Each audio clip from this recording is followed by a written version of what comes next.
It was Get a rainy off me! Tuesday in Sir, November stop resisting! at I Mercy didn't do General anything! Hospital Hands in behind your Chicago. back! No! The ambulance No! bay No! doors rattled in the wind, fluorescent lights hummed, and the clock clicked to 10 p.m., another long night shift. Aurora, move faster. Head nurse Brenda Miller's voice cut through triage. 50, cynical, and sharp as a scalpel, Brenda glared at the newest nurse on staff. Aurora Jenkins flinched. 28, slight, barely 5'4", messy brown hair pinned in a clip that never stayed put. Her scrubs hung loose on her frame. She kept her eyes down, organizing an IV tray. Sorry, Brenda. I just wanted to make sure the saline.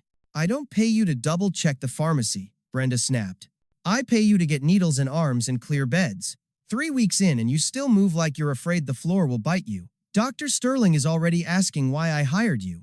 Aurora nodded, cheeks burning. She never argued. She ate lunch alone in her car. She avoided the staff's after-shift drinks. When real trauma rolled in blood, bullets, mangled bodies, Aurora quietly drifted to paperwork and supply stocking. Everyone had an opinion. Aurora Jenkins was soft. A clinic nurse, not built for a level 1 trauma ER.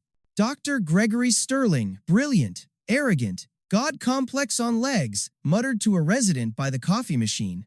Nodding toward Aurora. Look at her. She's shaking. If a real bleeder comes in, she'll faint. Some people are prey. Aurora heard every word. Her hands did tremble, but not like fear. More like restraint. An engine idling. Waiting. The radio crackled. Mercy Base. Unit 42 inbound. ETA 3 minutes. Male, around 40. Highly agitated. Possible substances. He's big. Really big. Vitals stable. Non-compliant. Brenda sighed into the mic. Copy. Bay 2. Then she pointed at Aurora. Jenkins, take Bay 2. If he gets rowdy, call security. Don't be a hero. Yes, ma'am, Aurora said softly. The man wasn't just big. He was a walking avalanche. The ambulance doors opened and rain gusted in. The paramedics looked pale. Clear the way. He refused restraints. He's walking. Brenda snapped. You let a psych patient walk in? Before the answer came, a shadow fell over triage. The man ducked through the frame at least 6'10", all muscle and scars, torn army jacket straining at the chest. Thick beard, jagged scar down his face, eyes darting like a trapped animal. Where is she? He roared. The waiting room went dead silent. Sterling stepped forward, annoyed. You cannot scream in here. Lower your wrong move. The giant's head snapped towards Sterling like a weapon locking on target. In his mind, he wasn't in Chicago. He was back in a war zone. Monitors were radios. Fluorescent lights were sun glare. Sterling wasn't a doctor, he was an interrogator. I said, where is she? The man lunged, covering 20 feet in 3 strides. Security! Brenda shrieked, diving behind the desk. 2 guards rushed in, Paul, a heavy-set retired cop, and Dave, a young part-timer. Paul grabbed the man's arm. It was like grabbing a freight train. The giant backhanded Paul in the chest, lifting him off his feet and launching him into a cart of sterile trays. Metal clattered everywhere. Dave froze. The man snatched him by the vest, lifted him one-handed, and tossed him across the floor into the wall with a sickening thud. Chaos erupted. Patients screaming, nurses scattering. The giant ripped an IV pole free and swung it like a bat, smashing the reception glass. Shards rained down. Aurora stood near Bay 2, watching. Not running, studying. He wasn't drunk. He was tactical. Clearing corners. Protecting a flank. Her eyes caught a faded tattoo on his wrist. 75th Ranger Regiment. He's having a flashback, she realized. Jenkins, run! Brenda screamed. But Sterling was cornered against the wall, and the giant advanced, raising the IV pole like an executioner. Tell me where the extraction point is. The giant bellowed. Sterling sobbed. I don't know. The pole started to swing. Aurora dropped her clipboard and walked forward, deliberate, rhythmic. No sprint, no sudden movement. Sergeant Hayes. Her voice wasn't timid now. It was command grade. The giant froze. Identify, he barked, shifting into a fighter's stance. Corpsman up! Aurora snapped battlefield language. Precise. Confusion flickered in his eyes. Doc? Stand down, Ranger, Aurora said hard. You're in the green zone. Perimeter secure. You're flagging friendly. Lower your weapon. Sterling stared from the floor, bewildered. The giant shook his head, fighting ghosts. No, they're coming. I have to find Mary. Mary is safe. Aurora lied instantly, steady as steel. She stepped closer. Command says she's at the LZ. But you can't go to her with a weapon. You know the protocol. His grip loosened. Rage cracked into sorrow. I can't protect her. I'm too slow. You're not slow. Aurora softened, 2 feet away now. Fight's over. Weapon down. She touched the cold pole. Give it to me, Sergeant.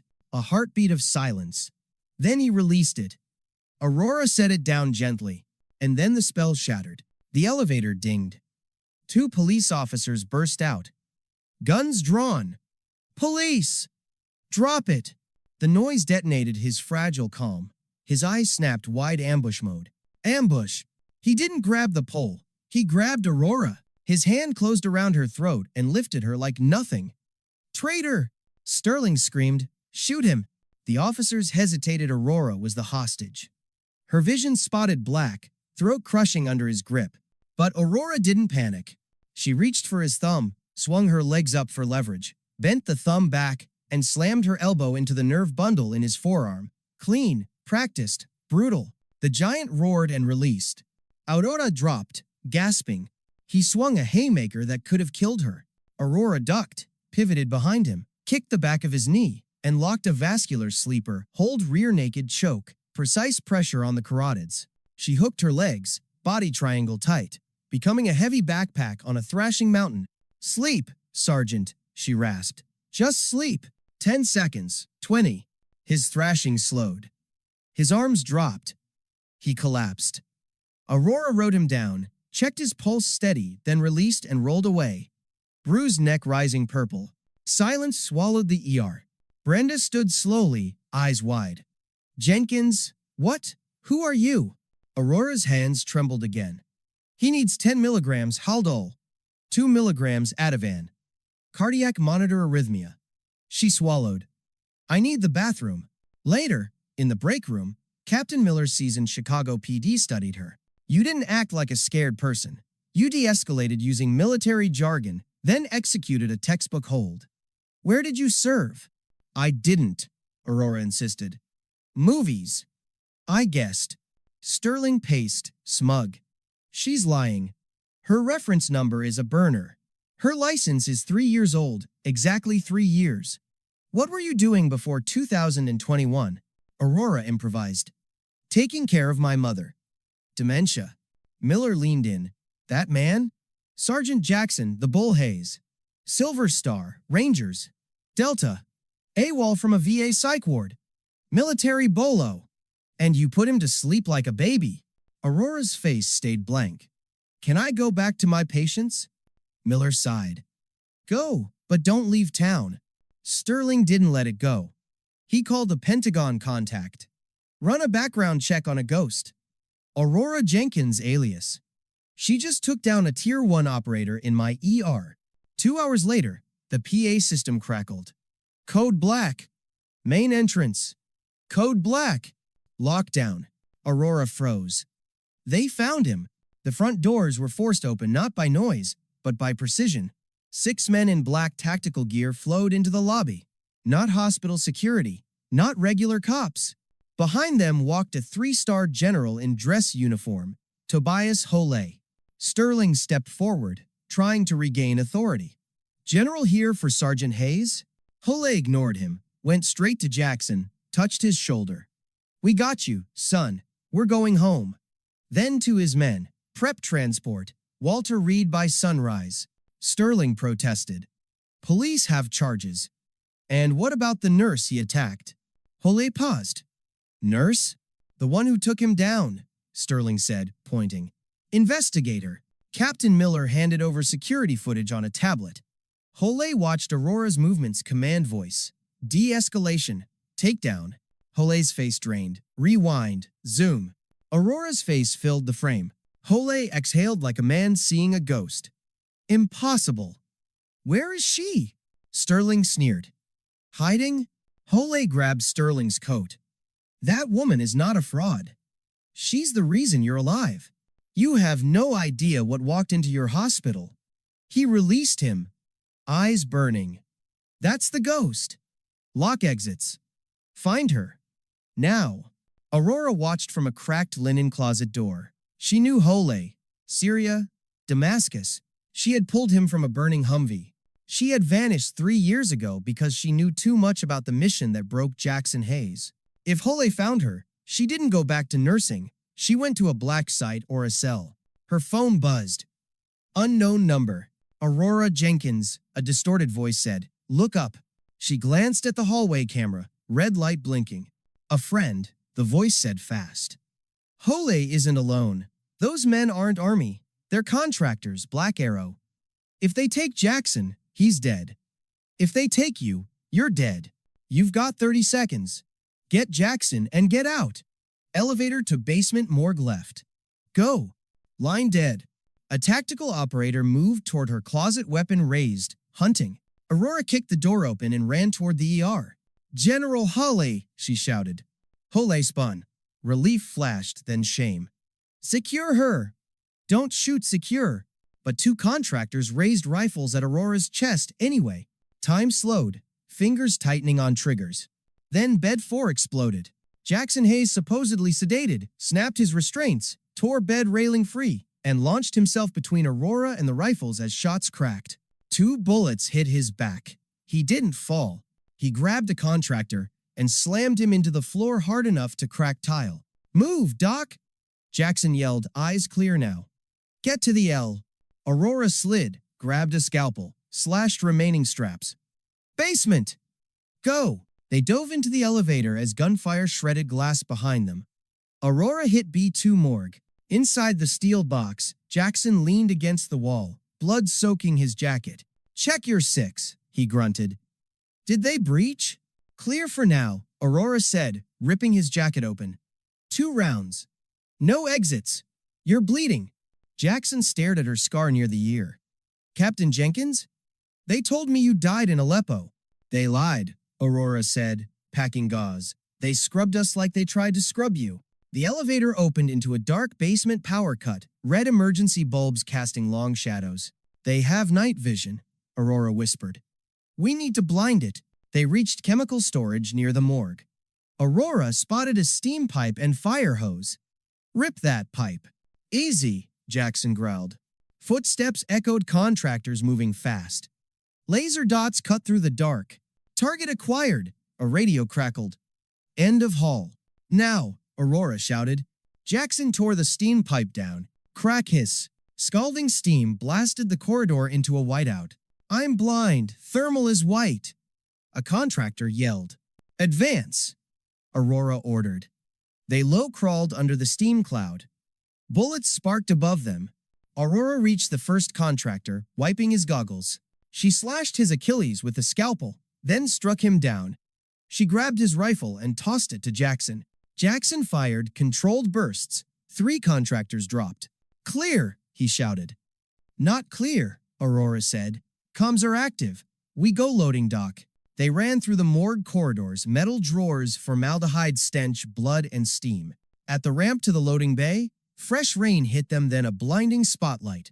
Hold! A voice boomed. An armored SUV blocked the exit. General Hole stood there, pistol down, face tight with fear. Beside him, Kane, mercenary leader, smiling coldly. Sniper rifle aimed at Aurora's head. It's over, Captain Jenkins. Hole shouted. Put it down. We can fix this. Aurora yelled back. You know what happens if they take us. You know Operation Sandstorm. Kane muttered. Shut her up. Adjusting aim. Hole stepped in front of the rifle. I said alive. Kane laughed. You're not the client anymore, General. You're the liability. Kane shot Hole in the chest. Hole collapsed onto wet asphalt, shock frozen on his face. No, Aurora screamed. Kane raised his rifle.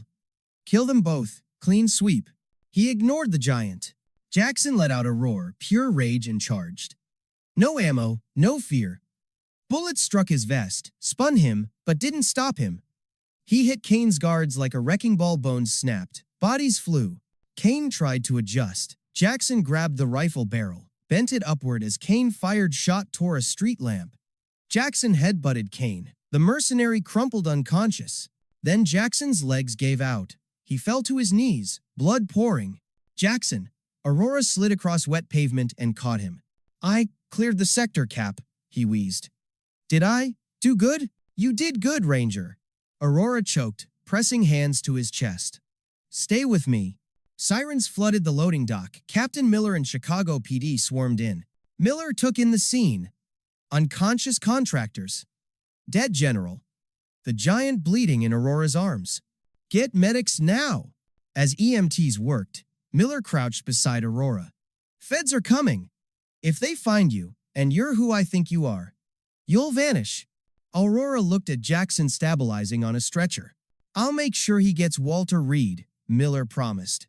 Then he glanced toward the open alley. I didn't see a nurse down here. I saw a victim running away. Go. Aurora nodded once. Thank you.